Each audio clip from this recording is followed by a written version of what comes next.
Hello, everyone. Welcome back. It's been a little while since we've done anything like this, but we're here to talk about something super important and also, hopefully, quite a lot of fun. We're here to talk about stop killing games. And to help me do that, we've got Sneb, we've got Lara, and of course, we have the man behind the entire operation, the mastermind, as it were. We have Ross Scott. Welcome to the show. Thank you very much for joining us. Hello. Thanks for having me. Yeah. Awesome. Yeah, and I guess a good place to start would be, like some people will not necessarily be familiar with what's going on with Stop Killing Games. So tell us a little bit about it. Like, what is it? What isn't it? And like, why are we going here? Why are we doing this? Sure. It's a consumer movement to challenge the legality of publishers selling you a game and then later, without telling you when, they decide to shut it down and leave you with no options to continue running it or repairing it, that sort of thing. That's the simple version. The way we've gone about this has been many directions. The big one, we kind of have two big avenues left right now. For people in the EU countries, there's a European Citizens Initiative, which will bring this before European Parliament. And in the UK, there's a government petition ending in a few days, which will bring this before UK Parliament. And there's other things that are already in motion with bringing this consumer protection agencies in various countries. It's the sort of thing where it's simple in concept, but once you get into nuances, it just keeps multiplying the details. So you let me know where you want to go with this. Yeah. Absolutely. I guess just to kind of give people a bit of a flavor of how hostile to consumers, like some terms are. There's the terms of service from the end user license agreement for Ubisoft has been like floating around recently, and it's actually quite hilarious to read. Right, like in the termination section of the end user license agreement for Ubisoft, it actually says that upon termination for any reason, you must immediately uninstall the product and destroy all copies of the product in your possession. And that's implying physical copies as well. Like it's suggesting that if they stop supporting a game, you have to take a hammer and smash the disc that you might have if you have a physical copy. It's absolutely insane. It's like absurd. Obviously, they're not going to be capable of enforcing that, but like that's the insanity that currently games companies feel like they can essentially get away with currently with the way things are right now, which is just obviously insane. And yeah, the goal is to essentially prevent that sort of thing from even being on the table, right? And to allow consumers to continue to play games. And of course, like that is something that, here we are in an MMO space right now that's obviously going to be pretty close to the hearts of many players, right? Like MMOs are games that do die, right? And in the absolute sense, they just poof, disappear out of existence. I actually recall a really funny situation in a very old game called Dungeon Runners, where they actually had like an in-game. They were shutting down the servers, right? They had like an in-game bomb, and like it was set to expire when the servers were going to shut down, and the entire server literally exploded and just never came back at that point, which is quite remarkable. So like anything that can potentially preserve that is like a really big positive, I would say, in that kind of space there as well. And I think like where I'd want to go next is that I think it's important to note that this doesn't require, like the goal is not to make it so that companies have to run games forever, right? Yes. Of their own thing. It's very much that it needs to be such that the player can still access it, not that the company has to run a server for the rest of time, right? Yeah, you're right. That's the number one misconception we've had is that some people think that, like you mentioned an MMO, that, well, if the company's not running it, well, then it's down. So the only option is for them to run it forever. No, that's not it at all. What we're asking for are end of life plans, so that when a company did have to shut down, they might. We're not specifying how, though we can get into that too. But for example, one thing they might do is say, okay, here's the server software we were hosting this with. We're going to strip out some parts that are sensitive for privacy or industry secrets. Here's the rest of it. Here's the hardware we ran it on. Okay, now it's up to you if you want to keep running it. You're on your own. And then at that point, the game can live indefinitely. And that's kind of, and the thing is, most video games already do this. MMOs, it's less frequent, but over time, we have seen lots of server emulators emerge from that. Actually, the first game I know of that did this practice, where they sell it to you as just a one-time fee, but then they don't tell you when it's going to shut down, is it's called Saga of Rhizome, which was an MMO. And once they shut it down, they released the source code. The community is saying, yeah, here you go. And that game is still playable today, even though they shut it down, though it might have come back in some form too. But yeah, and another aspect of this initiative is that it's not retroactive. It couldn't be even if we wanted it to. So this would be at some point in the future, if companies were still selling games or making new ones, it would start kicking in to protect them. So see, with some games, even if it's technically possible to have an end-of-life plan, it could be they've made all these deals with third-party vendors that they don't have permission to do that. So it's kind of legally handcuffed for that to happen. So for those, we might not be able to save, but we're trying to sort of break the cycle on this. And, you know, plenty of companies with games out today might decide, okay, this might take an extra week of work, but we can comply, and then we can keep selling under this regulation. It varies a lot depending on the game, but we're trying to get just some bare minimum preservation standards, essentially. Yeah, absolutely. And I think in one of your videos, you actually spoke about like a very minimal approach. This would be just releasing packet documentation, right? Like essentially enabling players to potentially like develop their own server, or making it easier for players to essentially create some kind of version of the game that they could also run there as well on like a very minimalistic level. Yeah, this is where it gets into nuance fast, but I'll try to give the short version.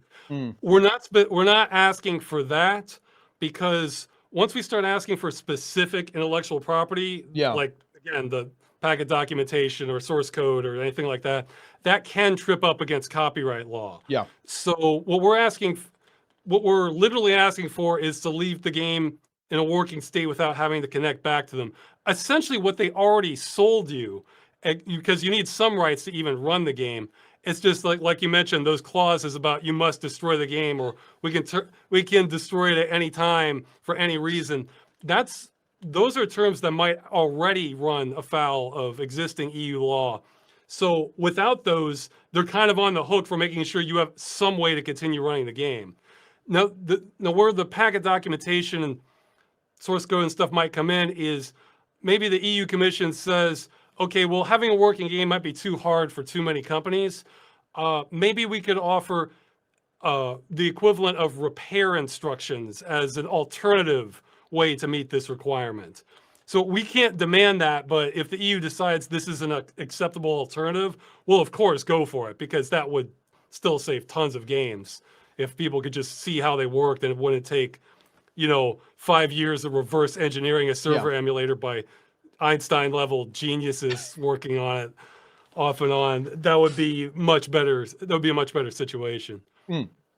Yeah, because I mean, like at the end of the day, the current situation is nothing, right? Like that's pretty much what's going on now. We have no rights right now. Well, it's unclear if we have rights. It's being tested in multiple courts at the moment. But, or the agencies, which will probably go to the courts. But okay. I want to. I feel like I've been talking too much here. I want to bring this lot in. Yeah. I have a big question. I think with any kind of consumer protections, there's a lot of misconceptions about what something might mean or not mean for both the consumers and for the companies. What are some of the biggest misconceptions about the Stop Killing Games movement right now? Okay, well, again, the first one was that we're asking for endless support. We never are. Companies can end them anytime they want. We're not making any requirement on that. Another one is that we are forcing developers to give up their intellectual property rights. That one, again, it's nuanced, but we're basically asking them to honor what they've already sold, minus those terms which might be illegal already about, you must destroy the game, or we can take it away at any time for any reason. Well, any reason, that's another one. This is one that would have to be sorted out by the EU Commission, would be, and you might still be able to lose your game with cause. So if you were trying to hack their servers or trying to like wreck it for everybody, or doing or really doing gross violation of the terms, spewing obnoxious stuff everywhere, and they have it in their license agreement that they can terminate your access, that might still hold. If it wouldn't, then I think one solution I've seen companies do is for anyone who tries to cheat, they put them on a separate server. So all the cheaters go to the same server. So it's kind of a escape from New York scenario then. Let's see, what are the other misconceptions? Oh, one is that this will never work because they have all these terms in the license agreement saying, well, you signed it, there's nothing we can do. Well, the thing about license agreements is, strictly speaking, they're not legal documents. They can't supersede what the law says. So if consumer law says, no, you're entitled to this as a consumer right, then it doesn't matter. They could ask for your firstborn child in there, and it's not going to be enforceable. It's just going to defer. That part will be nullified, and it will defer to the contract. It'll defer to what consumer law says. Let's see, what's another misconception? Well, let's actually talk about that one a little bit more. I think that one is particularly interesting. The reason it's interesting to me is because there's sort of an implied ownership when you purchase a game. I feel like it's such a stupid thing to say. Yeah, when you buy the game, people kind of feel like they own it after. But in the terms and conditions, they're saying, whoa, whoa, whoa, whoa, whoa, you don't actually own anything, buddy. Like, we own everything, and we have the right to take it away at any time. And I think this in particular has a lot of ramifications for MMO players, or any game that has a lot of like microtransactions. Because if you think about this, they're essentially saying, hey, you could spend tens of thousands of dollars on our game. We could just take it all away at any time, and you would never be able to see that sweet, sweet skin again. That's really scary when you start to combine that with things like loot boxes. People can just have all this stuff stripped away at an instant. And think about what that means for a consumer who's like really emotionally attached to a game, or like it's a big part of their life. Somebody could just come in and say, actually, your hobby, it doesn't exist anymore, and there's nothing you can do.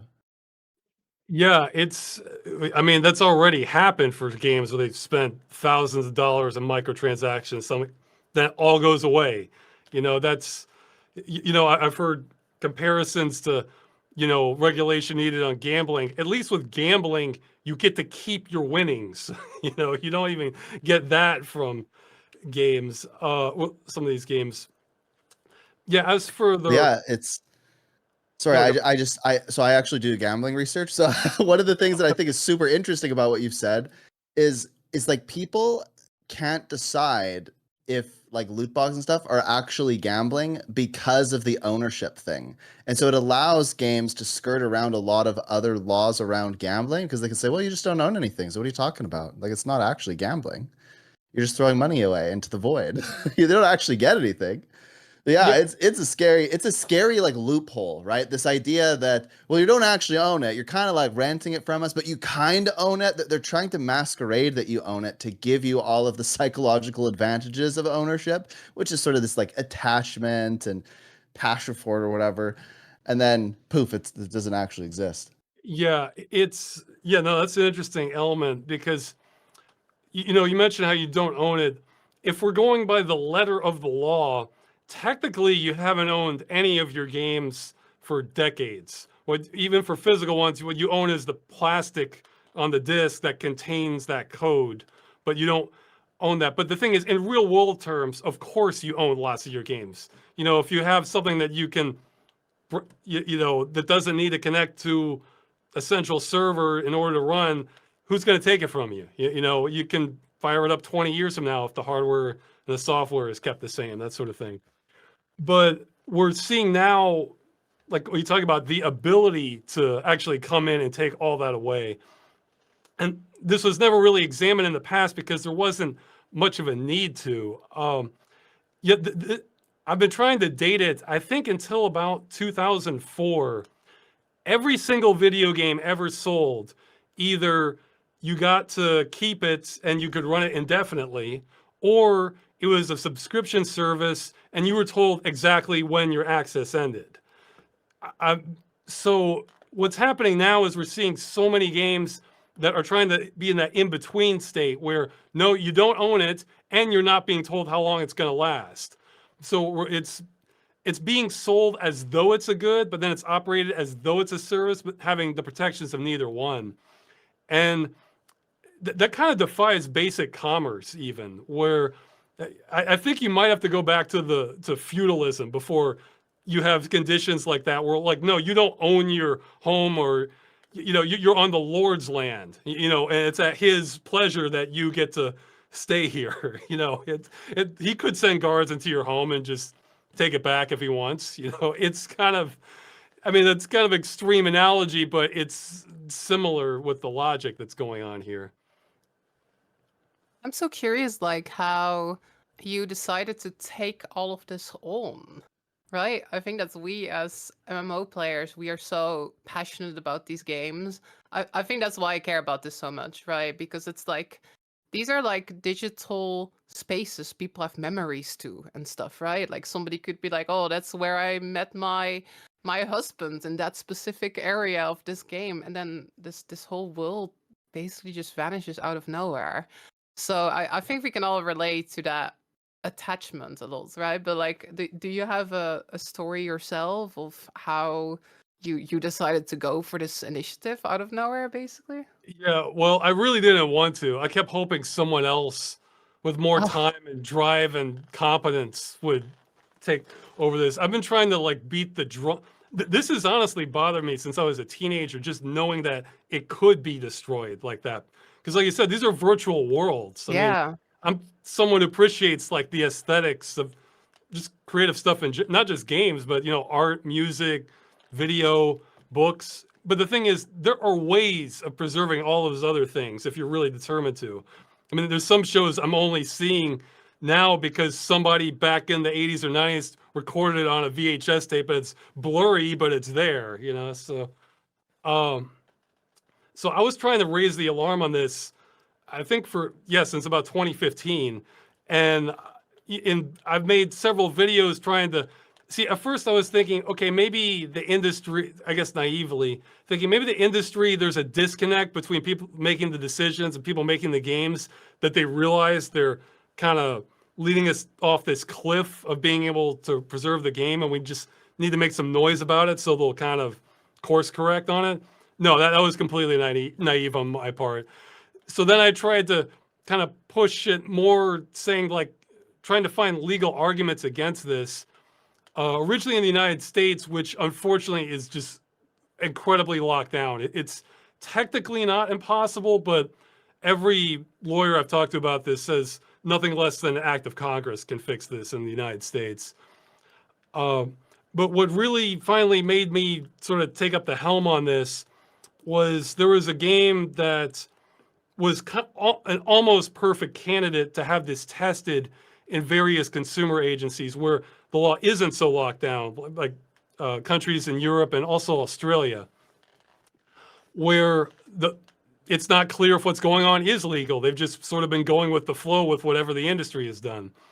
And the game I used was The Crew, which it was advertised as an MMO, though there could only be 8 people on screen at any given time. So I don't know if that really qualifies. But the reason it was such a good candidate was because, first, it sold a lot of copies. There were up to 12 million players. So that meant a lot of people still had proof of purchase or receipts that they could send to consumer agencies. I mean, even among people that were only watching my stuff, that even if it's a fraction of a fraction, that's still thousands of complaints. So that was very helpful. That'll get their attention, not just be ignored. Another is that was by Ubisoft, and they are located in France, which has some of the strongest consumer protection laws in the world. And that's also within the EU, which also has fairly strong consumer protection regulations. So if there's any place to try it, that's the place. And the final reason is, this is what I call a clean kill, and that there was no ambiguity about what happened here, because the entire game was shut down. No customer was compensated in any way or fashion. It wasn't like the multiplayer died, but the single player still worked. It wasn't like a DLC stopped working, or like another one we considered was Overwatch. But with Overwatch, they shut it down, but then the sequel was free, and then they gave some benefits to people who own the original. So a consumer protection agency might look at that and think, oh, well, they're trying to compensate the customers. So yeah, we don't need to look into this further.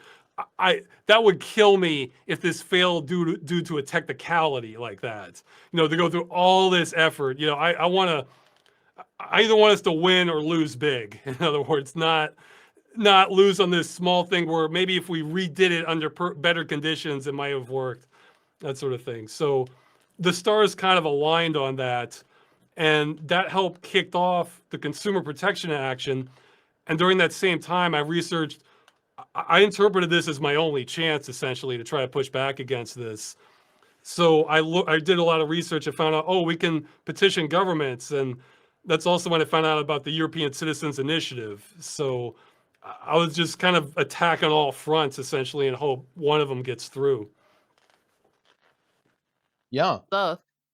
Yeah, it's awesome. And, you know, I think one thing that I also really want to hit on, and it's one of the reasons why Stop Killing Games is so exciting to me, is that, and I'm sure this is something that everyone has seen and can relate to, is that, like, I think there's almost a sense of almost like lost hope or apathy within the gaming community that there's nothing we can do. You know, these companies are being more and more aggressive with anti-consumer practice and bad business models and so on, and we just have to like sit here and take it, basically. But I think the fact that you know, we're kind of breaking out of the apathy a little bit, right? Like, people are really getting behind this. Obviously, you know, we're nearly at 1.4 million signatures now for this, which, by the way, is meaningful because, guys, like the EU is, you know, the EU is a powerful entity. Like, it stood up to huge companies like Apple, right? Like, very notably a couple of times. Like, the EU can make a difference on this, and I think it's so exciting that you know, Stop Killing Games is not only a very powerful and important initiative in its own right, but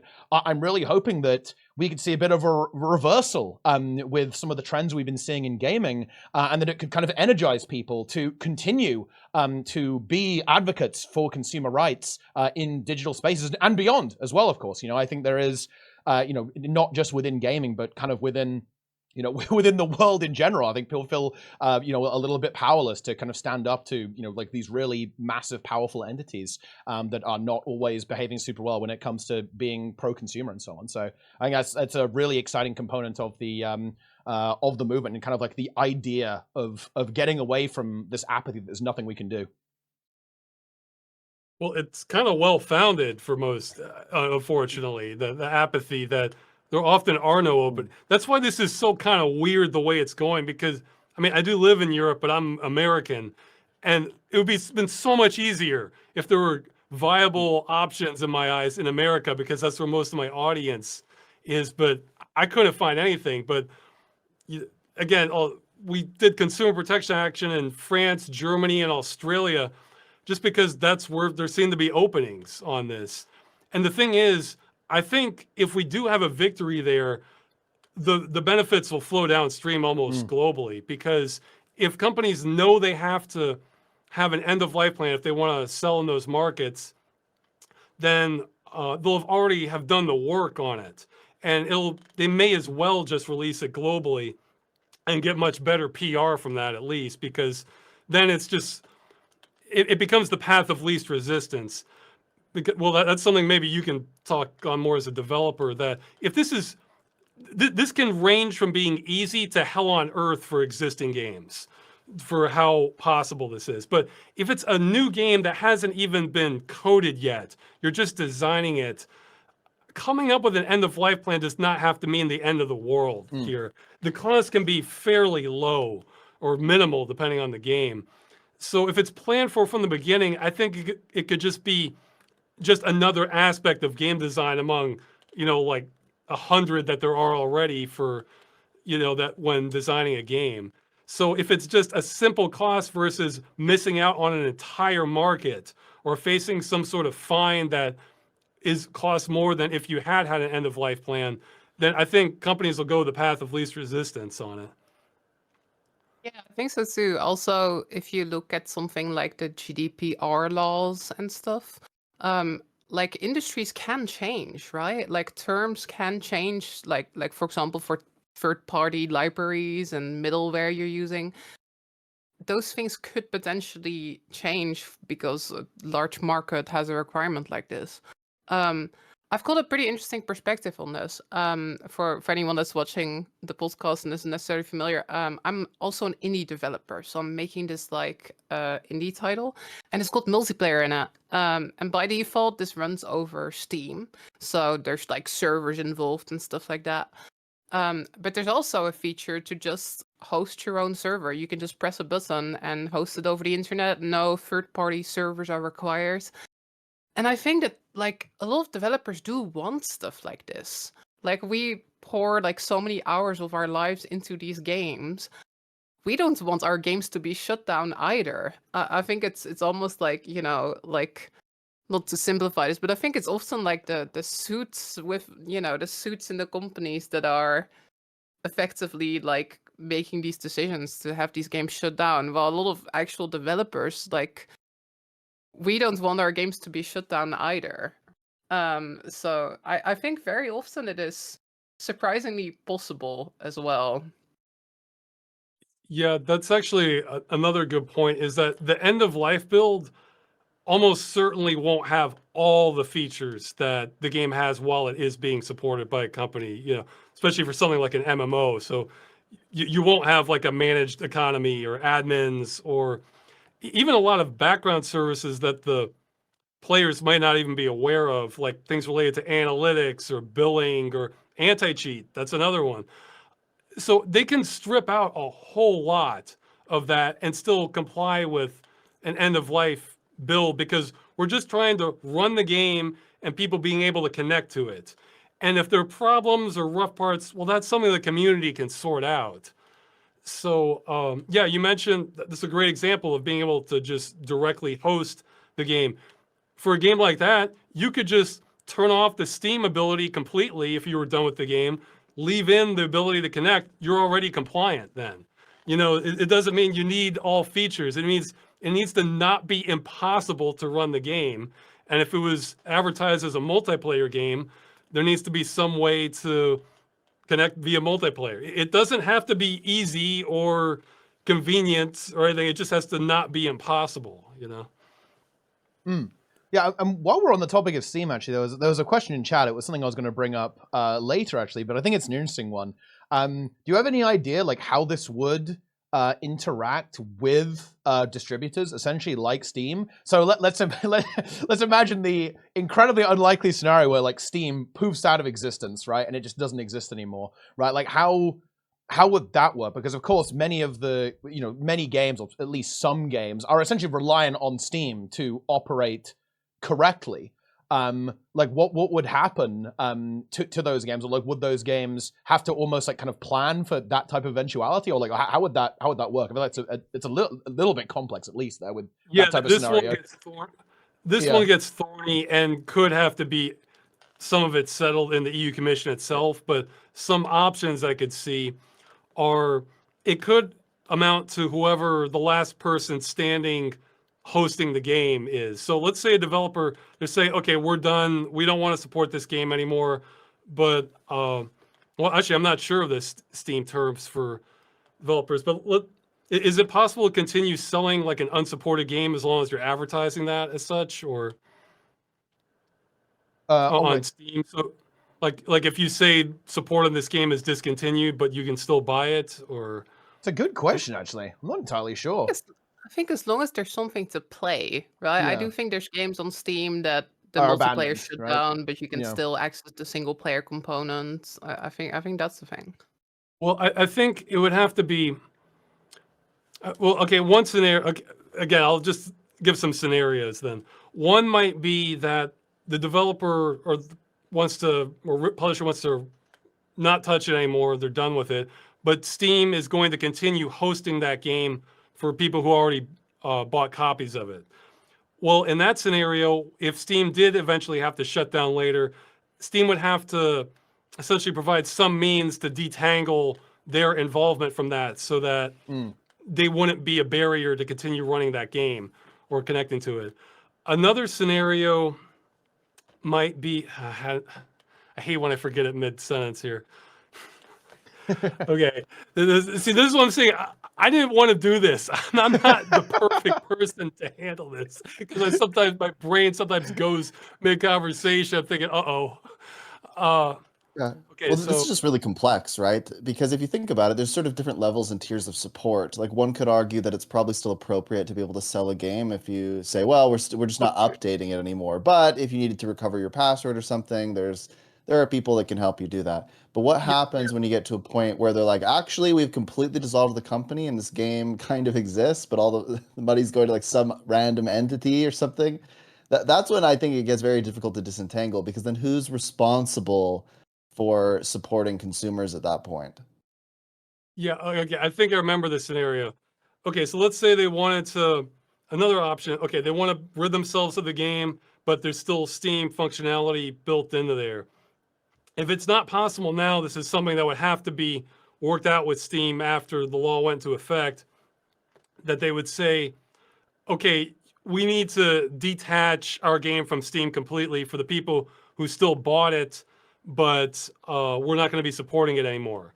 So Steam might still host the files on it, but they would pull it down from the store, that sort of thing. So for the people who are, so the developer might have to have some sort of end of life patch that Steam is really just being a dumb host of your files and not having any interaction in the game or require it beyond that.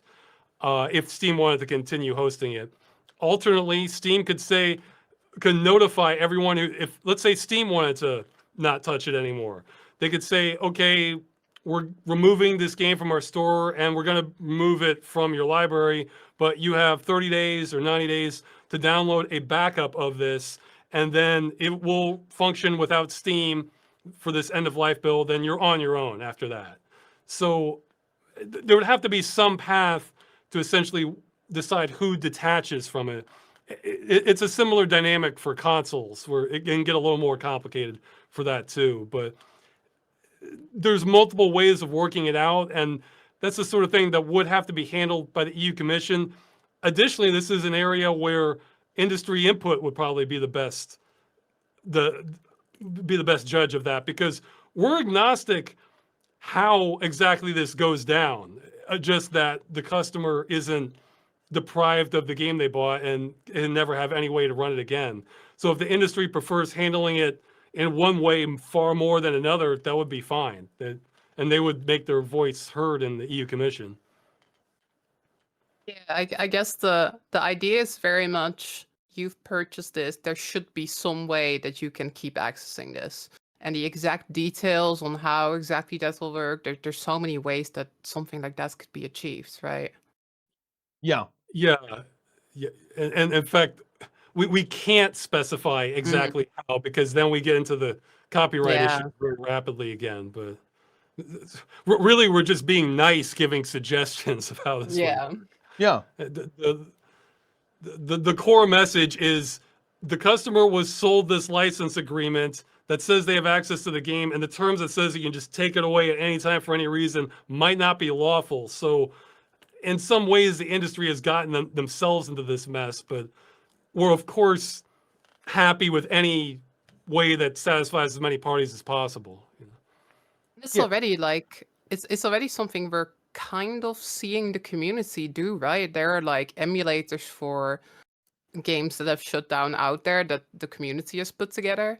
So part of me thinks that like, if in so many cases that is something that can already happen, then it should often be a lot easier for the developers themselves to make something like that happen, right? Like so many people, they seem to act as if this is some impossible thing to do for games like this, but it's already something that is sort of being realized in many cases. Yeah, and the thing is, it's worth mentioning, well, the subscription, I can get into that if people want, but I want to say almost literally every video game would have been kind of compliant with this system until about 2004.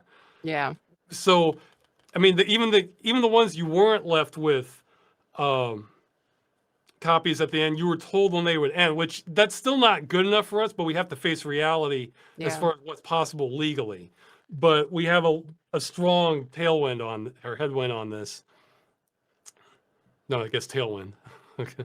Yeah, it's true, and I think that, you know, kind of on the emulator thing, there are. It's not like this is impossible. There are examples of, even with brands and obviously like the owners of the original products, where you know, agreements have been made with the community on this. Like the examples that, you know, that I've been talking about a little bit is City of Heroes. They even actually had they actually now have a limited license with the private server project, and that's actually continued to be developed. You're even allowed to stream it on Twitch, which is actually pretty unprecedented, actually, with that sort of thing. Lego Universe, which is a game that I played for. I played for 1 day as a child before it shut down, which is a little bit unlucky on my end, I guess. Yeah, like the Lego group actually did end up having communication with the developers of this reverse engineering project, and now you are allowed to build your own Lego Universe server and run it privately. Like, you know, you're not really allowed to, you know, publicly host something, but you can have like a friends and family thing, and you can play Lego Universe, right? Like in some way. So it's not impossible, and I think it's important to definitely recognize it's a fantastic point that it's not like this can't be done, right? You know, you can come to an agreement that's amicable to both parties. This is not about making games impossible to develop or too expensive, right, or anything like that, or being really hostile to developers and companies. It's about trying to find something that essentially works for both the consumer and, of course, for the, you know, the copyright holders, the IP holders, and the developers of these games. Yeah, I was gonna say, you said both parties. There's more like three. If it was, this would be so much easier if it was just developers and customers. Yeah. It's the publishers and the rights holders that are throwing up by far the most resistance on this. So yeah, in fact, that game I mentioned, The Crew, this part's hearsay, but I've heard that some of the developers of that game are in favor of the initiative. So the game that shut down because they didn't want their work that they spent years just to not exist, working on, to stop existing. That wasn't their choice. And in fact, I think I heard a few of them left over that, because it's like you're just throwing this all in the trash and you can never access it again. That's a lot. I'd say most developers aren't happy with this either. So. Yeah, I think that's a really good point, actually. It's definitely important to understand that a lot of the people who are directly making these products, like, they obviously don't want their work and ultimately their creative expression just to vanish into the ether, right? That's like highly undesirable for that to happen, like 100% for sure. Yeah. Yeah, to kind of move over, because I'd like to talk a little bit about how this will potentially interact with MMOs in particular, because I think that with MMOs and I guess kind of more live service oriented games that are kind of, live service from the ground up, there is some additional complexity with this. Like, for example, I think there's some discussion about how this would interact with subscription games, right? Because, of course, some games are buy-to-play, like Guild Wars 2. You simply buy the game, and it's got microtransactions. World of Warcraft has the sub-model. So, like, what are the differences in how stop-killing games would interact with these different types of business models? Yeah, I'll try and run through that. Okay, so subscription games first. We are going to try to protect subscription games, but there's a very high chance we'll fail on it. The reason being is that the subscription games do tell you when your access ends. And that is, if we're just looking at consumer law, that's how normal services operate. If you buy Netflix or something for 30 days, they tell you when it ends. That's a normal service. Now, obviously, I think to everyone here, we see these games as much more than that, especially when it's preventable to hold on to them forever. I mean, to not have them destroyed forever. But again, that might be just clashing with what's possible. So our only argument on that front is for cultural preservation purposes. That if they shut it down, that hey, this is culturally significant. This should be preserved in some way. Unfortunately, the laws on that sort of thing are far weaker than consumer law. Yeah, I mean, for all this talk of me mentioning consumer laws and rights, 100% of my motivation on this is just not wanting to see creative things destroyed. But the consumer law has much more teeth. So that's where I tend to kind of focus most of my attention on it. So we'll try, but probably fail. And one thing some people can be concerned about is they might say, well, wait, won't this lead to just every game going to a subscription fee if that's the case? Well, that was kind of attempted, as you all probably know, in the mid-2000s with MMOs in particular, because there were tons of them trying to get on the EverQuest or World of Warcraft train, and almost all of them either failed or kind of went to a free-to-play model that still survived from it. So the market's only so big for that kind of thing, because most people don't want to have to pay money every month just for one game. Some people do, and there is a market for it, but it's not a huge market. If there was you think companies wouldn't be trying to ram that down our throats if there was a lot more opportunity for that sort of thing? They don't do it because they know it'll fail if they're too aggressive for that, except for very few games that have a lot of recognition and history usually. So it kind of checkmates them a bit with the market on that. Now, for free-to-play games and microtransactions, that's another one where it gets a little complex, but I think we have a much better chance on that. First off, if a game is 100% free, like I think Realm the Mad King is kind of like that, this wouldn't affect it because there's no commerce involved. And plus, that would be kind of overbearing if you just want to have experiment with concepts as a game. If it's free, you're not taking money from people then. But if it's a free-to-play game but with microtransactions, and it becomes the same dynamic as before where, okay, let's say you bought a skin for your character in the game. Well, and there's no expiration date on it. It's just kind of indefinite. Well, if the game shuts down, then you can't access your skin anymore. So you might not be entitled to the game directly, but you should be entitled to your microtransaction. And if that's been moved and it needs the game to run, then you're kind of entitled indirectly to needing some form of the game for it to continue. So this would cover most free-to-play games also through that dynamic, because under the law, it's almost the same thing where you're paying for something, no expiration date, but it requires this external service in order to function. That had no date on it either. It's all kind of the same dynamic, even though we think of it as different things. Yeah, absolutely. And that's, there's obviously going to be a lot of complexity, and they're going to have to, people are going to have to figure this stuff out if this ends up going to some kind of legislation. There's definitely a lot of nuance in how all of this stuff works out.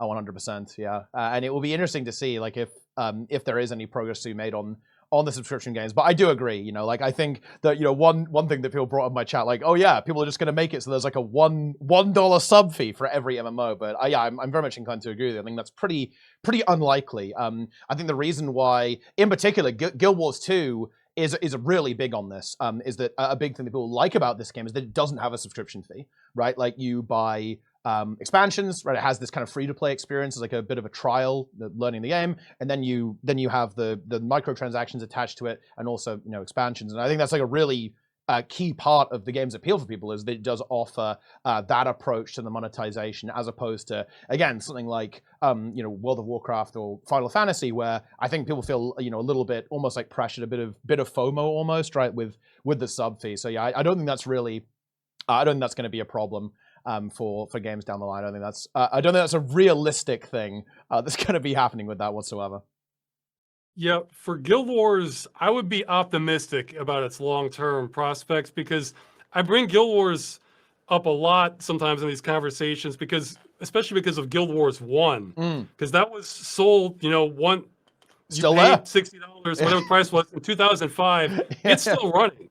So if you bought that in 2005 and never got around to playing it, yeah, you'd have to get some patches or something, and you could play it today. It never stopped being supported. And that's important too, because under law, if there is no stated expiration date, well, then it sometimes comes down to, well, what are consumer expectations for how long a game lasts? Well, for Guild Wars, it's been going over 20 years. For other games, yeah, I think the shortest we found was the culling 2, which lasted 8 days. So that's a pretty big range for, I mean, it's almost just gambling with your time or your purchase as to how long it's going to last at that point. So the fact that they have kept the original going that long suggests to me that they probably would make some efforts if they did have to finally shut it down, that people could keep playing it one way or another. Yeah, I do think, ArenaNet is definitely a company that I think is operating very ethically, in my opinion, which is really, really cool to see. Like if we got to a point where ArenaNet was developing another project, all right, or we get like a Guild Wars 3, right, or something like that. I don't think ArenaNet would shut down Guild Wars 2 unless it was like insanely expensive. I think they've even talked about this a little bit. Is that Guild Wars 1 like cost them almost nothing, like to keep it going. So it's not like a huge deal because of course they're still active, right, as a company with Guild Wars 2 as well. So yeah, like that it's. That's definitely like really good to see, and honestly pretty remarkable, right? That the game has been going all this time, and it even has a couple of updates, right? They often like do a couple of little tweaks and throw a couple of things in there, so that is actually like really, really cool to see. To be honest, it's pretty cool stuff. Actually, that reminded me of another misconception that none of what we're asking for would go into effect until support ended. Yeah. So companies could still continue doing whatever business model they want. So in rare cases like Guild Wars, it still would be compliant at the moment because they haven't ended support. So yeah, absolutely. Yeah, and it's funny. I actually got a couple of I have a couple of interesting questions about MMOs actually from one of the developers of Guild Wars 2, funnily enough. And one of the questions is like what would happen, right? Like if kind of like as part of like the end of life plan, the developers like kind of change the game in a pretty radical way, or like remove a bunch of stuff from it, right? Like as it's kind of getting to that point, they essentially, I guess it would almost be like slightly out of spite, I guess, or maybe just because they just don't really want to mess around with it. Like if they just like massively trim down the game or like removed a significant amount of content from the game and said like, here you go, here's your end of life patch for the MMO. Yeah, no, that's a question that comes up a lot too. There's a couple aspects to this. First, it's kind of a spectrum. Like there are many, I mentioned earlier, there are many features that can be kind of stripped out. Again, like things like managed economy, or even things like voice chat, honestly, but anti-cheat. So I in the initiative, it says in a reasonably playable state. So it's a bit nebulous, but the idea is, would a reasonable, for a game that's completely unsupported, and is this still reasonably playable? So, and that is a spectrum. And the way it works is that, let's say they shut it down, they remove some extra features, but they remove like one sword from the game, but the rest of it's all there, all the quests and the characters. The average person is going to think, okay, well, this is still basically the whole game. Good enough. But let's say, actually, I think it was Linus Tech Tips had an example where, let's say you boot it up, they have a patch, and all that's there is a door. You open the door, okay, that's it. That's the whole game. That would not cut it, and that would lead to a lot of complaints being sent to the consumer protection agencies in that country. Then they would look at it and say, yeah, this isn't what you advertised to the customers. You're missing all of these things. So yeah, you're not being compliant with the regulations, so you're going to get fined. So as I understand it, malicious compliance isn't as much of a thing in the EU as it is in some other countries. So there would be a spectrum, but the question is, how many of these removals are going to lead to floods of complaints to a consumer protection agency? So the more of the game that's playable, the less likely that's going to be an issue. But this also does touch on another question we get a lot, where, if you have a game that's evolving over time, that some people really like version 2.0 and they hate version 4.0 or something like that. Yeah. They're asking, well, can we get 2.0 back? That's something we plan, if it gets that far with it in the discussions, we hope to bring up in the EU Commission, but we're not going to be pushing that strongly because right now we get nothing. We have no guarantees at all. So we kind of need a beachhead of just basic rights that they just can't take away everything from you. And if that's a bridge too far, then we'll have to leave that, unfortunately, and it would just have to be a reasonably playable version, of the game. So it might even be the 1.0 build if that's easier for the publishers, or it could be the last build that they had before they shut down. However, once we have that foundation, that might be something that somebody else could come along with and try to get, a regulation pushed on that sort of thing, that, hey, you have to make, for games that are evolving a bunch, you have to make a build available from each year that it's supported or something like that. Because this one gets muddier too, because it's a harder spectrum to define where there is a really significant change, because most games that get constant updates, the newer version tends to be better because it tends to just be bug fixes, or maybe they add some features. It's kind of, there's still plenty of them, but yeah, well, Guild Wars is one of them. It isn't like I forget what it's called. It's like Lion's Arch or something, where at one point it was like under construction, and then they had changes come in afterwards. See, that's kind of a significant change, maybe, or the mechanics changed a lot. Maybe the earlier expansion using one currency and these items are better than the new one. They're not as good anymore. So for games like that, that's going to have to come in after us, unless we're very lucky. But this would provide a foundation for trying to get stuff like that put in place. I know a little bit about Guild Wars because I've only played a little bit, but my wife plays all the time.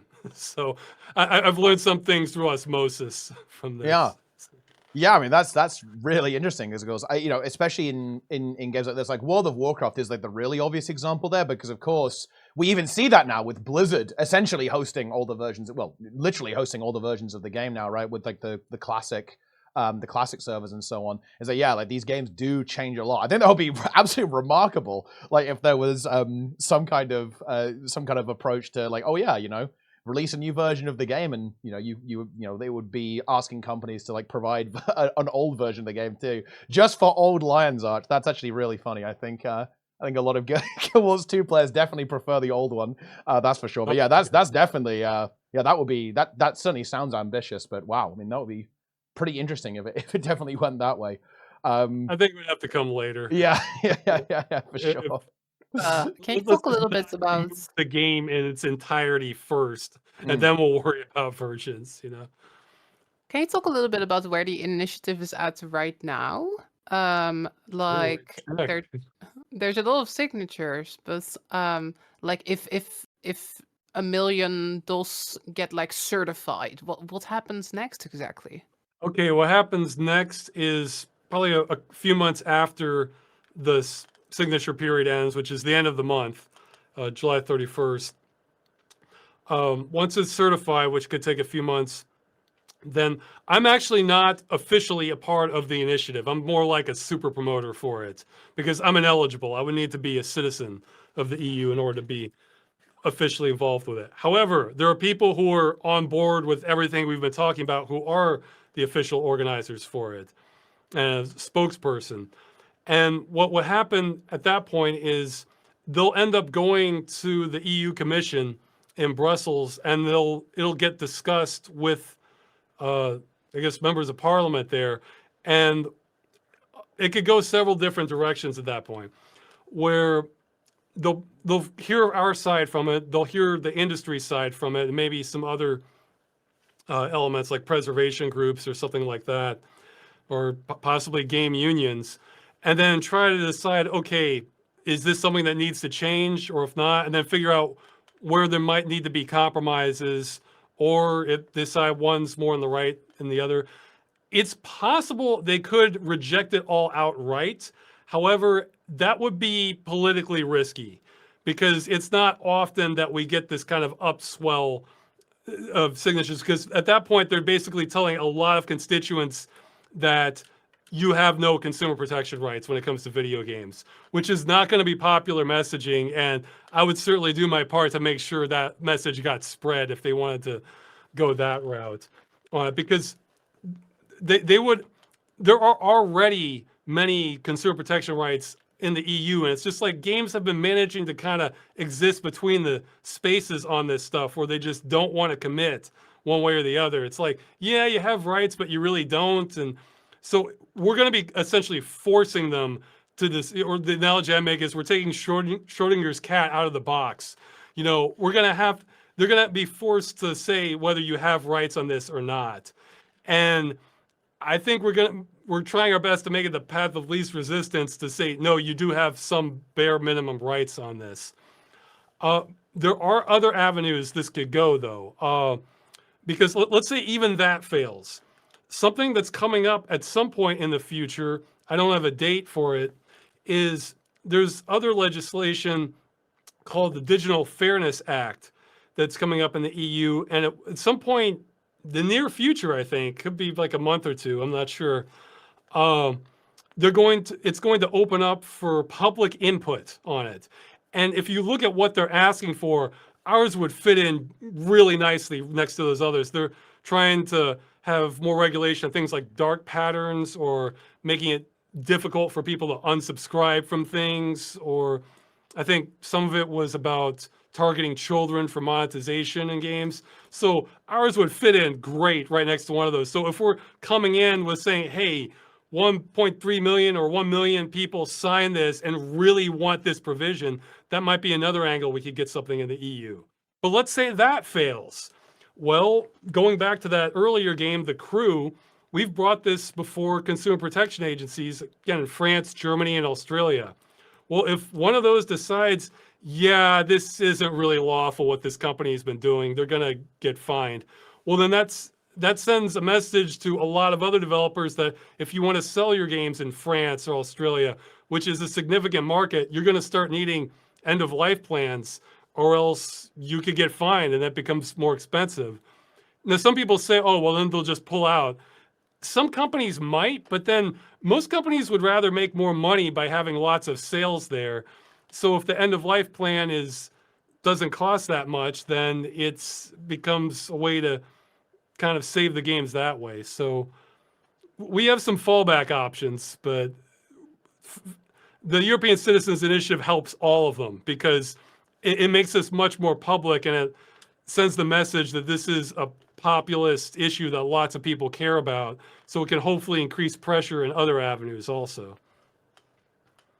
It does sound like all of you are in this for the long haul. Like there's the EU initiative going on, but that's not the only thing There's no that y'all are escape. doing. Yeah. Well, yes and no. I'm looking at this more like a rocket being launched, lifting off. Right. Part of the ground crew. My involvement and what I can influence falls dramatically after July. And I'm kind of exhausted from it. So I can imagine. I'm not the pilot who's of that rocket analogy. So I'll be very happy for others to kind of take over. It's underway is the thing. So a lot of this depends on what governments decide at that point, or what the official organizers can do to make their case or make political connections, that sort of thing. Yeah. So. But this is a good time to remind everyone that, listen, nobody be complacent, okay? Get over there, and if you believe in the initiative, give it a read through, hit the sign, go, and no cheating either, okay? Only legitimacy. If you're a citizen of that country yeah, or a resident for the UK one, because again, it's all convoluted because most people can't act, including myself. I am not eligible to sign this initiative that I'm pushing. Yeah. My wife signed it, but that's how it can kind of work, is sometimes telling other YouTubers or streamers about it, and then some of their audience can sign it. So we have to kind of maneuver around this to where the openings are. But we all win if this goes through, I think. Yeah. Would you be in favor of something like a template for companies, or sort of a standard manual of practice? Because one big issue that I foresee for organizations is there'll be all different levels, and depending on what people think they can or can't do. So I feel like there should be some sort of minimum requirement. Would you be in favor of some kind of template or manual? You kind of see what I'm saying? Yeah. I would be in favor of a suggested one, because games vary so much with how they're designed and put together that I don't think it's even possible to make a one size fits all. Hence why we're focusing on the end result. But actually, on that note, I hope sometime next week, I've been working with a pretty seasoned developer who's we're going to make a video where he's going to go through explaining this more from a technical angle of how you might go about this, trying to meet these requirements for a new game, and talk about like, okay, well, you can have all these microservices, but then you have to do these practices to make sure they're easy to shut off for a lot of them that aren't going to be good to include in an end-of-life build or practical, that sort of thing. And he goes into several different scenarios, addressing things like how much it might cost or just how you might design your game. I mean, even that won't be fully comprehensive, but it'll get much more into the nuts and bolts of it than I would be able to. And it's going to be kind of targeted more for developers who, they might be on board conceptually, but they're not sure how this is going to work. That's kind of who we're targeting for that sort of thing. But yeah, I think it's super challenging, right? Like it's so challenging because, like you indicated, so many games are so different.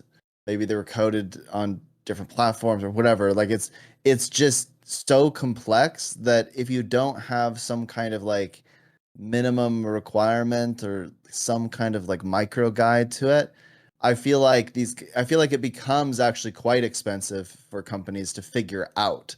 So there has to be like this is what you do, and then anything else after that is a bonus. Yeah, we'll definitely try to push that message out more. But another element to this is, well, I mean, you say expense for companies. I imagine, first off, big companies, this isn't going to be that hard because they tend to hire a lot of talent where their developers now saying, yeah, this would be maybe a week's work, something like that, where they can already drop in the bucket for them. Yeah. Yeah. For smaller, like indie developers, well, first, I always like to emphasize, I think most indie developers are already compliant. So if your game can work without having to connect to your server, you're almost certainly compliant. But for ones that aren't, like I think the most I've seen for like small indie devs that have an online only requirement tend to be like collectible card games sometimes, or ones like that. For those, I think what will happen, well, if we know it's going to go into effect, like let's say in 2028, this becomes a law and then they have to start conforming.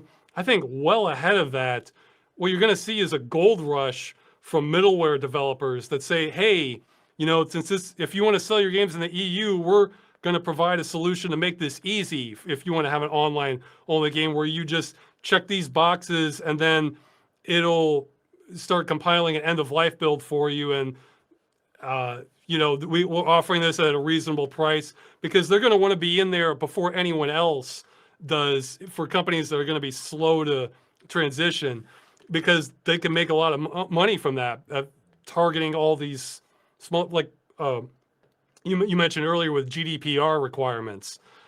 Actually, I'm not sure the specifics on all of that, but that strikes me as a similar dynamic where I'm sure there were some solutions that emerged from being able to become compliant with that, depending on what kind of product you had. Yeah, and I think that kind of goes back to something we were talking about earlier, is that it's important not to conflate existing games with the newer games, because it's much easier to kind of design a new game with this standard in mind, as opposed to kind of disentangling an existing game from all of the stuff like microservices and like middleware that's going on there as well, right? And I think that will be like a really cool insight for in your upcoming video, like with regards to the developer, on how that actually might work there, because I think it is important to draw the distinction between those two situations, because I think they are definitely pretty different, right? And I think that it's good to clear that up. It might even go farther than that, because I mentioned, there might be some compromises at the EU Commission level One we could see it wouldn't be ideal, but we could live with it. One we could see happening is every existing game gets grandfathered in. So in other words, if there is a game for sale on the market before that date in the future, it's exempt as a way to make this as easy as possible for publishers and developers to adapt to. That's something that could happen because they could decide, okay, this is too radical a change to do because too many companies have been going down the wrong road on preservation for too long that we need to make this, easier to digest, that sort of thing. So yeah, for sure. Yeah, absolutely. Yeah, okay. I think that kind of covers a lot of what I want to talk about. I have like what I've been given one more kind of like weird loophole, I guess, because I guess like that's kind of like a broad topic actually that might be a little bit fun to delve into, is like how companies might try to get around this, I guess. Like my take on that would be that if you do that, it's going to come off bad and people aren't going to be super happy with you. So that might not be the way to go. It might just be easier to comply in these situations. But like this is an interesting one here. Is like what would happen if a company was like very explicitly saying, okay, if it's like a live service game that isn't necessarily a sub game, but they just say, okay, we're going to support this game for 1 year, and like every year they essentially like refresh that and go over and over again until they want to drop it. So technically speaking, it's always got an expiry date on it, and they're very explicit. They say, okay, look, if you buy this, like you own nothing, okay, but your support for this license that you have is like dropped after like 1 year or whatever, and they just refresh that over and over again for like all eternity. That actually is a potential vulnerability where we would absolutely make our concerns over that known to the EU Commission. Yeah. So there could be a clause in there that gets added if they're receptive to the idea. So, but no, you're right. That would, because then that's saving nothing, because then they're just on the hook for a year at any given time. Yeah. So. Yeah. I do feel that a lot of gamers might look at something like that though and be like, oh, well, if it's only a year, then I won't buy this game, right? I feel like that might hurt your sales if you do something like that as well. Maybe. I think the only thing that, in terms of like labeling, I think the only thing that would wake gamers up would be having an expiration date right on the store page or the box. Yeah. Because then if there's given a hard date, game expires on, January 1st, 2028, then they might think, well, whoa, wait a minute, like I think anything less than that, they're not really gonna think about it. So yeah, I think the optimistic read on a scenario like that is that there would be like overwhelmingly negative pressure, right? Like if a company was to engage in practices like that, it would go down like really, really poorly and potentially just be worse than just complying, right? And actually having like an end of life plan for the game. Yeah. The problem is it's kind of a stacked deck in the sense that, each game is unique. So, if it's not like if you don't like the terms for one game, you can go someplace else and get the same game with better terms. In fact, I think legally they're considered creative monopolies because there is no equivalent to that game. So from what I've observed before is that games tend to get away with almost anything as long as the game is enjoyable. So we've been in the moment. So asking the average person to kind of think ahead, like, oh, this is gonna expire after a year if you read the fine print or something. It's one, most aren't gonna think about that. And two, I kind of feel like that burden shouldn't even be on them to begin with, because the whole point of a game is to, have something you enjoy and, that you don't have to hopefully think so hard about. I mean, you don't have to look up what kind of projector was used if you go to a movie or something to find out if that's compatible with your glasses, and then if it's going to shut down halfway through the screening or something. You just want to see if this looks like something you might enjoy or not. And I really think that should be the same standard for games. I mean, obviously there's technical things to make sure it's compatible with what you're running it on, but beyond that, I mean, this isn't a good standard, to have to have some legal background as to what to expect to just play a game. Yeah. Absolutely. You have to read the entire license agreement actually, and you need to understand every word of it in order to even access the product. That's pretty important. Yeah, I think something that we were actually chatting about like before the stream is something that you wanted to bring up, Sneb, with your kind of expertise in kind of consumer behavior and so on. It's a little bit off topic actually, but I think it was like worth bringing up actually, like talking about how like these games like kind of tie into like consumer identity a little bit as well. Yeah, I think really what I want to say is that this sort of movement is very interesting because if you think about why do we buy games? Why do we play games? And I think Lara actually mentioned it earlier, right? Like people have these core memories attached to a moment in the game, or they might have met their spouse or whatever. And really the things that we own, the things that we engage with are really a way to express one's identity or oneself. So with video games, I mean, look around my room, right? Like I've got like this Guild Wars 1 poster behind me. My sister made me this like moss art of Guild Wars 2. I've got all this like Guild Wars 2 art and stuff. And it's because Guild Wars is like a really core part of my childhood and like who I am to an extent. I've spent thousands of hours in Tyria and made so many friends, enough that I flew to the UK and went and hung out with Teapot, right? And so when you take away these things, or when companies are allowed to say, well, actually, it doesn't matter. You don't own it. We can just take it. I think that that's really harmful. That's really, really harmful to one's almost self-concept. I mean, maybe this sounds a little bit dramatic, but it's like if you really loved bikes and somebody was like, actually, you don't own the bike. And they just came and took it one day. And you're like, well, what do I do without my bike now?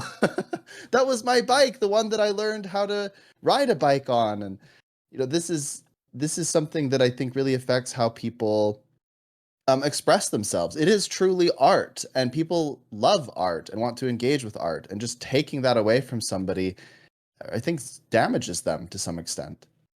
It's preventable too. That's the insult to injury. You know, you might really like sports and want to play sports, but each game, you know, the people have to be playing it in order for it to go on. You know, it's an active process, but this would be like the sport after the end of something like a basketball or football season. Okay, the sport of basketball no longer exists, you know. It is quite weird when you think about it that way, though. Really, though, because these games, like, yeah, some of them are full out esports. What if one day Blizzard said, actually, you must take a hammer and smash all copies of StarCraft 1? Like, that's like unfathomable in a sense, but it's something that I guess realistically could happen. Maybe it's super far fetched, but there's no protection really against that. You know what I mean? That's crazy to think about. Yeah, Well, people there build are- entire careers playing these games, right? Like there's people that are like they've dedicated their life to getting good at StarCraft Brute War, and then like it could just disappear. It's such a bizarre thought. Well, you say no protections for StarCraft. There are actually, because they couldn't have the capacity to take that away in terms of real world terms. You know, it's a more recent development where they have the power to take it back. But you know, if you have an old disc of StarCraft, you could still, even if they're telling you to smash it with a hammer, that's not going to get enforced really. So there could be people continuing to play it. It would just become a weird abandonware state, I guess. But Yeah. It just seems kind of silly to have things in the terms of service that are like, actually, you must destroy this. Like, self-destruct upon our company, you know, stopping service or whatever. It just seems weird, right? It's like a form of control and fear tactic almost. yeah, Blizzard's EULA says that they can take away the game for any reason or no reason in it at any time. So Yeah. And yeah, I think we're kind of getting towards the end here. I guess what I'll do is I've got a question, but I'll also say if anyone in the chat, okay, I'm reading Twitch and YouTube chat, by the way. If any of you guys have any questions, we can maybe do like one or two of those before we head off here. And kind of while we're waiting for that, I guess an open-ended one, because I think it is really important. Like I'm a big fan of discussion and challenging ideas and figuring out problems and stuff like that. And I think it's important to do that, right? You know, to actually see if there are any objections that need to be solved. So kind of on that note, while we wait for maybe some questions from the chat, like in your opinion, what do you think is, I guess, the biggest I guess like the strongest counter argument, I guess would be like a good way of putting it. Like, what's the best objection you've heard that like could potentially be problematic, or that, like something that could be a concern that really needs to be resolved or ironed out? Yeah, there's a couple. I mean, one, there will be some disruption regardless if it goes through, because some companies, they were planning to release the day after this went into effect or something, and now they have to move up their timetable, or there could be a few caught in the middle that could be problematic. Another one is that let's say you have like something like an MMO, and then you're talking about like Guild Wars 3 or something. Okay, so they're working on Guild Wars 3, but they're using a whole lot of the code base from Guild Wars 2 in it, and they're worried that if they release that, like the server software, that this is going to expose a lot of methodologies to how the server works, and that's going to triple the number of exploits people find in the new game because so much of that code is shared. And yeah, that can be a legitimate concern. It's solvable, but again, if you're kind of caught in the middle of it, then that could be problematic. I mean, I think that's one of the most valid ones. I'm trying to think of some others. Because I really have counters for a lot of the others, but that's one that, no, it's quite legitimate. But the in-between cases and the concern about shared code, worrying about it revealing stuff that's problematic. Everything else we can kind of address one way or another. Yeah. And even those we can address, it's sloppier, Yeah, I think that's definitely a good point to bring up, and I guess like the solution to that will be making it so that there's like a variety of ways in which a company could comply in such a way that they don't necessarily have to share source code or even necessarily binaries, right? Such that like people can kind of pick them apart and find exploits, right? But yeah, definitely a challenging one to think about for sure. Kind of similar to the the situation that happened with Lego Universe, where it's like, well, they didn't really want people running it publicly because then, people could, potentially like misrepresent the product, or like have people kind of, engaging in all kinds of obscenities, right? Like publicly, like while representing like this Lego product, like in a public space, which is not necessarily like desirable as well, right? That's kind of asking for a special protection that almost no other product has. Yeah. Well, I mean, because the vast majority of video games, you can still run them. And if some people do something with them that the company doesn't like, well, that's kind of life, you know. And plus, I think going back to just common sense, what the reasonable person sees, I think the average person understands that, let's say there is something super objectionable done with a game that the company's no longer in charge of. They don't tend to blame the people who made the game. They blame the people who are making the objectionable thing. Like one example I know of is like the game Doom, the original. Well, that's the source code has been released to the engine. There are thousands of mods for that. And the community was really appreciative of that sort of thing. However, I know for a fact there's at least one or two that could be considered hate speech mods. They're for, targeting people in a very obnoxious way that could be seen as hate speech. Well, I don't think anyone thinks poorly of id Software because of that, because they had nothing to do with that. They just gave tools to the community. And I think that tends to reign true in other areas also. If there's mods in other areas that maybe the creators don't like, but that doesn't really tend to go backwards towards them. And there are ways they can exercise all liability for it. They can make it very clear this is unsupported and there could be risk with running this old build. They could have like a big splash screen on the final build, that sort of thing. So I think common sense has to enter the equation at some point. Yeah, that's definitely a good response to that one as well. There's a question here, and I think this is a little bit of a classic one. I think it's kind of like what happens when you have like licenses that expire, right? Like you have an expiring license, and that is I think that's kind of I think that's a little bit something to do with what happened with the Crew to an extent or something. I'm not entirely filled with the details on that. There's two flavors of it. One is licenses for, let's say, some stuff the developer's using to run the server, that they have a license and that expires after this date, and they don't have permission to hand that out to people for an end of life build. That's where it goes back to this not being retroactive being so important, that some games might not be salvageable because of deals like that. Now, for something like The Crew, or really, sometimes you have games with like copyrighted music from record labels, that sort of thing, or in The Crew there were brands, car brands and that sort of thing, where maybe they only gave permission to the developer. It's like, okay, you can have our car brands in your game for, let's say, 5 years or something. After that, your license expires and you need to buy another one if you want to keep using our car brand in your game. Well, I've only ever heard of that sort of thing applying to being able to sell the game past a certain date. So that's happened with lots of car games and some games with copyrighted music. I think Alan Wake had a hiccup with that at one point. But if you bought, as the customer, if you bought that copy, you can continue playing that game. You know, it's not, I've never heard of that interfering with, you know, a copy that was already sold. They're talking about from that point onward. So I don't think that has to be an issue at all. It just means, although if anything, that should be more upfront with customers as to when those licenses do expire, because then they have a clue as to knowing.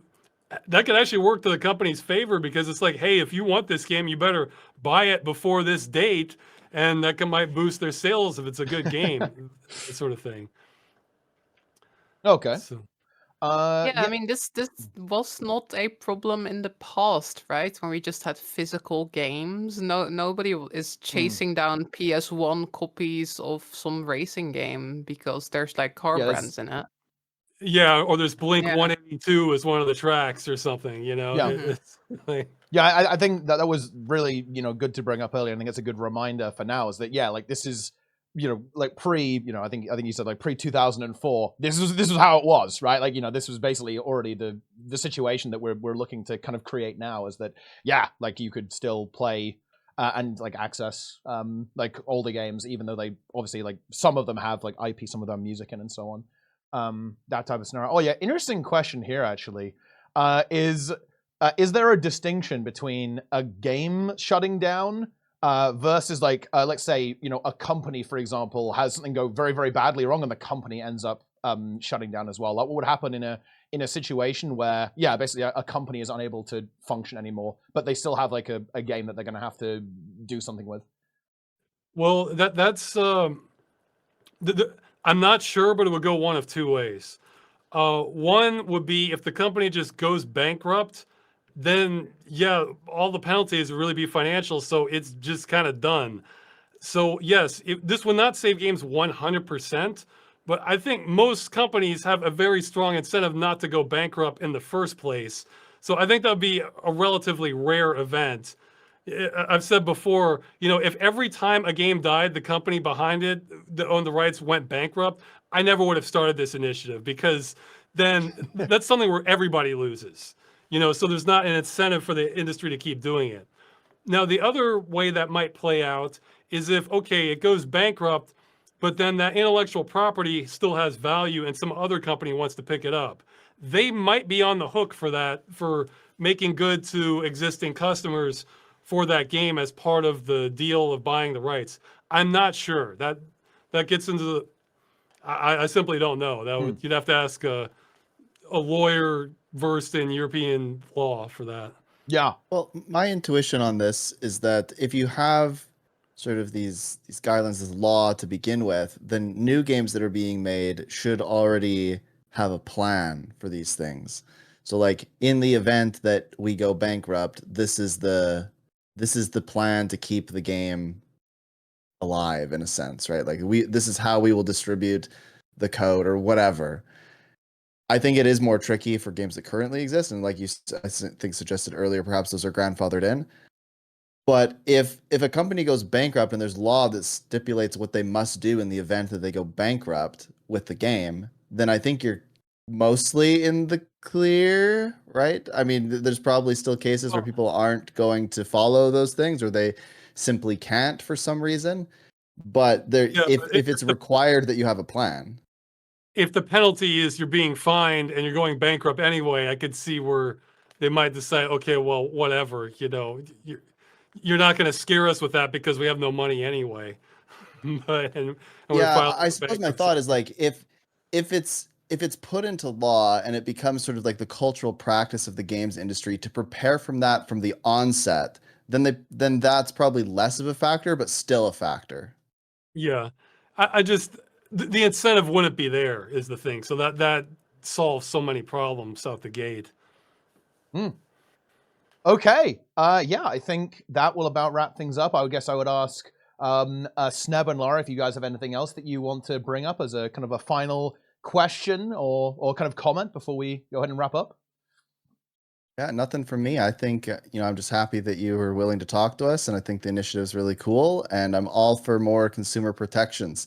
And like Lara said earlier, it sounds like you folks are kind of in it for the long haul. This is going to be a big movement. It requires a lot of politicking, but sounds like you've already made waves. So Well, I don't know how much I'm in it for the long haul, but the effects are going to be yeah, that's what I mean. resonating a while. Like whether I won't know for sure this is successful probably until a few years from now. So Yeah. that's kind of, it's just kind of launching it off and seeing what happens.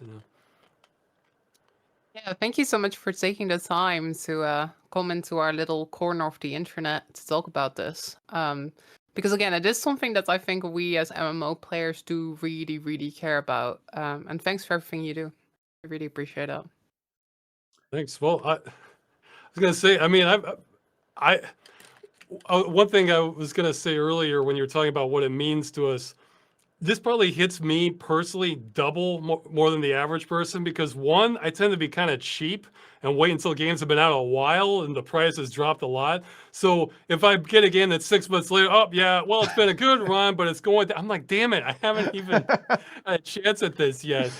And another reason is I really love the worlds of games. Like, even if I'm not that into like the gameplay of many games, sometimes they have fantastic worlds, and MMOs especially, or there's a really high correlation of having just fantastic worlds. And so I kind of want to come in later, maybe even when nobody's playing it, and just see what it's like. And sometimes even more so if I can find a hack or a mod to enable it in 3D with stereoscopic so I can see it in VR like I'm actually there. That's, to me, that's like a real height of gaming, a flavor of gaming for me. So yeah, so there's just the thought of all that being destroyed. It's like that is always just lit a fire under me over it. Yeah. Wow. Yeah, that's awesome stuff. And yeah, I would very much echo what everyone else is saying here. And yeah, I think this is fantastic. Like, thank you to yourself and of course the team as well for everyone who's been putting a lot of like time and energy into this project, into this movement. I would say, listen, if you're watching right now and you're eligible, there are going to be links plastered everywhere on this video when it goes up on YouTube, so you can get involved, like learn about it, right? Like, get involved, right? Like find out what's going on. If you're eligible, if you feel strongly about it, like if you're into this kind of thing, definitely go ahead and sign if you're eligible, okay? Because of course, things are looking pretty good right now, but complacency is the enemy, my friends. Okay, do not give up. Continue to engage. Okay, and yeah, thank you so much for taking the time to speak to us in the MMO corner of the internet, the Guild Wars 2 corner of the internet. Yeah, out of your busy schedule to come and talk to us. Thank you very much for joining us. I really appreciate it. Good. Thanks for having me. Yeah, awesome. Yeah, and if you have anything that you want to say as kind of like a final thought, please do so. We'd love to hear it.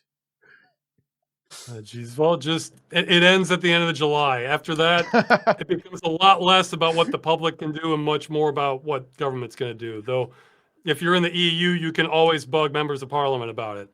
That's an option too. Yeah. I had links for that recent video for. So. Okay, fantastic stuff. Then, yeah, I think that will about wrap things up. Thank you very much for everyone for watching, my wonderful guests for joining, and yeah.